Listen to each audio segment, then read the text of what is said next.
And welcome to another installment of the 12 Days of Mix-A-Go. This is Bell Performance's holiday celebration of the history with fun facts and tidbits about the history of the Mix-A-Go formulation, which is Bell's flagship multifunction gasoline additive that was first made by Robert Bell way back in 1927. And today we're going to talk about a name that drag racing fans are well familiar with, Big Daddy Don Garlits. Big Daddy is pretty much the father of drag racing, the father of the modern drag racing sport that we know it today.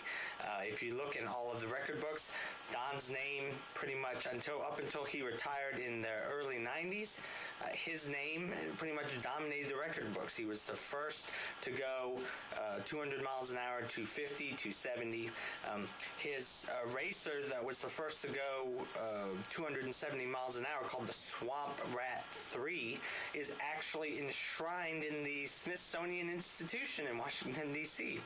So Don, he's a pretty big guy in the drag racing community, and Don used to do a syndicated column for national newspapers, including the Bell's hometown newspaper, the Orlando Sentinel. He had a syndicated column called Ask Don Garlits, where the world's most famous drag racer would offer mechanical advice and tips to people who would write in talking about what problems they were having with their cars and trucks. And one day out of the blue, somebody asked a question about, why is my engine not performing? Why is my car dieseling? And Don says, hey, I use this product called Mix-A-Go. It's made by a local company, and I use it in all of my personal vehicles and the vehicles that I use to transport my team and my equipment around the country for these drag races. And Don expressed that he was well satisfied with the results he was getting with Mix-A-Go. He was getting better gas mileage.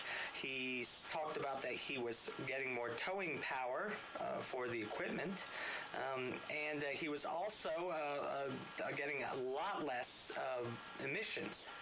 That used to be a bigger problem back then, especially with towing these loads. So Don mentioned this in his column, and the funny thing is that Bell Performance had never met Don Garlits, and he had never met Bell Performance. He had simply just picked up a bottle or come across a bottle somewhere and decided to try it, and was really impressed with the results, and just kept using it until he just decided to start mentioning it in his columns. So as you can imagine, when your product name shows up in the nationally syndicated newspaper column, the phone started ringing off the hook here at Bell, and that was when we found out that Don Garlits was using our Mix-A-Go product. And we were able to strike up a pretty nice friendship with Don that still continues to this day. Don is, of course, has been retired for a number of years, and he now spends his time running the National Drag Racing Hall of Fame up in Ocala, Florida, which is about maybe 45 minutes to an hour north on the turnpike from where Bell Performance is located. So if you're a person who you like race cars, you like racing nostalgia, then if you're in the Central Florida area, and we all know that nobody ever visits Central Florida, but that probably would be a fun place for you to visit, the National Drag Racing Hall of Fame and Museum in Ocala, Florida, run by Don Garlits. If you're lucky, you might just see Don there himself some days. So thanks for joining us again for this installment of the 12 Days of Mix-A-Go, and we'll see you next time. Bye-bye now.